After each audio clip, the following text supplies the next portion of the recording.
Thank you very, very much for agreeing to do this interview today, and also thank you so much for allowing me to reproduce your story, which was in written form, earlier. Can we start with when you were enlisted in July 1940, was it? Or were you in the militia before that? Yeah, I was in the militia, but never in the camp. Yes. The sergeant of police was the lieutenant of the platoon at Bullaroo on the northern end of Lake Macquarie. And we signed up with him, but the war started and we didn't get a mention after that. They didn't call us in at all, because they're more interested in getting people into the AIF. Yes. So you enlisted in July 1940? Yes. The 1st of July it says on your... 1st of July. Yeah. And were you enlisted straight into the 2nd 10th Field Ambulance, or did you go elsewhere? Broadmeadow Showground at Newcastle was the 4th Recruit Reception Depot. Yes. 4th RRD. And everybody that came down from as far as the Queensland border landed in there. And some of them went straight through the Sydney Showground, but most of them came to Broadmeadow Showground, did their medical at Newcastle Hospital, and went into Broadmeadow Showground. And do you remember the names of any of the doctor who did your medical? Was he a serviceman later? Or? No, they were young fellas, but I don't know their names. The only one I do remember there was the dental officer, was Major Darrell Proctor. Oh yes. And he came to the 2nd 10th Field Ambulance. Yes. Yep. Now, where did you trained with as far as Bathurst? I think. No, we went from there up to Liverpool on the 26th of July, and to Liverpool and Sydney, and that's where I first met Peter Henry. Yes. When he was a young officer. Yes. We stayed there until perhaps October. Then we went to Dubbo, because some of the 7th Division moved out from up there, and we went into there. And then we came from there back to Bathurst on Christmas Eve, 1940. Yes. So we did actually 4 camps: Newcastle, Liverpool, Dubbo and Bathurst. And from there we went overseas. What date did you go to Singapore? Singapore, we left there on the, I left there on about the 28th of July, 1941, and went to Melbourne, and from there across to Singapore. So we would have left Melbourne about 4 days after that. And what was the vessel you went on to? That was the Marnix van Sint Aldegonda.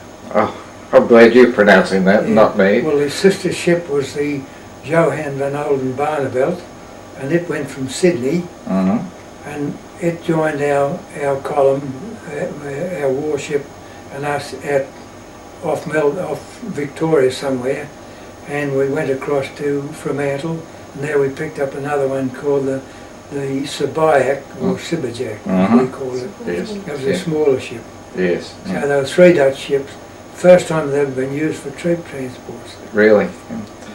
We got on pretty good with the crew actually, but I think most of the ashtrays and everything that had been on there at peacetime, it just sort of went when we went. But anyhow, we never had a row with them. And once you arrived in Singapore, where was the unit deployed to? Well, on the boat over we had an outbreak of mumps, and there was about 2,300 on the vessel, and about 2,000 were seasick. And when we got to Singapore, they deployed all the ones with mumps into the various hospitals in Singapore, and they deployed the field ambulance to various areas around Singapore. And I went out to a place called Telok Paku, which is part of the military aerodrome now. I saw that again in 1974, and the taxi driver took us out there, and those big out-up roofed huts are still there. Really? Yeah, the ones we're in. Yes. And that was a British convalescent camp. Yeah. And there was a British major in charge of that, but a couple of our officers were there as well. And when did you go over onto the Malayan mainland? Well, I went on the 1st of September. You'll see that group of blokes there. Yes. I went to train with the British on the 1st of September of 1941, and I went up to Gilman Barracks with the 2nd Loyal Regiment. That was physical training and unarmed combat. That's right. Yes, I got the dates right. And I was there until the 21st of September, 3 weeks. And I just got back to Telepaco, and Major Hazelden was taking a group up to Batu Pahat on the west coast to be with the 2nd 30th Battalion. And we trained with them there until not just before the Japanese came in. And then we went up as far as Malacca, and then we went from there up to support the 2nd 30th Battalion when they went into against the Japanese at Batu Anam. Yes. Now when you're at Malacca, were you close to the 2nd 10th AGH at any time? Yeah, that 10th AGH were part of the civilian hospital there. Yes, I went in there once or twice. Not for anything for myself, but with blokes. Yeah. We took people from Batu Pahat up there that became ill too. Took them up by ambulance. So from Batu Pahat to Muir, across the river there and onto Malacca. Yes. Now, were you a medical orderly at that stage? Yeah, I was a field ambulanceman. I wasn't anything to do with the hospital, the hospitalisation side of it. Yes. Yeah. My job was in the field. Yeah. So did you have your own ambulance and you had a driver? No, I didn't personally. No, we got the ambulances when we needed, and we're never short of them. We always seem to be pretty well organised. Now, were they your own units, ambulances, or were they motor ambulance convoy? No, they were the 2nd 10th Field Ambulance, the ASC attached to the 2nd 10th Field Ambulance. Yes. They were part of our unit, yes. But there was a section of them, it might have been 50 or 60, I suppose, were truck drivers and ambulance drivers. Yes, yeah. Now, during the battle with the Japanese, were you still close to the 2nd 30th Battalion? Oh yes, we went right in with them actually. So did you ever see John Taylor in action as a doctor? No, I knew him though. Yes. I knew him, yes. Did you?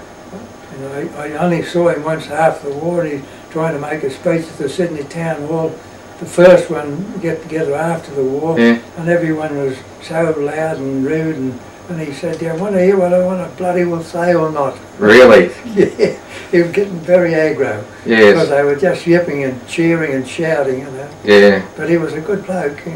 I didn't meet him at Batu Pahat either. But because we had Major Hazelden there with us. Alan Hazelden. Yeah. Now John Taylor was he younger than Hazelden? Or? I have a feeling he might have been older. Yes. See, Peter Henry was only 26 when he came to the unit. Yes. And I think 26. Well, Alan Hazelden might have been a year or so older than him. Yes, yeah. Now, what was your role? Did you have to evacuate any of the sick from, or the wounded, I should say? Oh yes. And where did you take them back to? How far back did you take them? We had an advanced dressing station just across the river at Sagamat. It was down a side road in a little, kampong actually, for the rubber estate, and we buried blokes there. Yes. Well, I know one that was buried there. That I was responsible for burying him there. Now, were you close to the 2nd 4th Casualty Clearing Station at any time? No, they were on the other side of the river somewhere. I'm not just sure where. Yes. Now, some of the other officers, like David Hinder, or did you have contact with him? Never knew him. Didn't know him? Never knew him at all. Any of the other doctors you remember?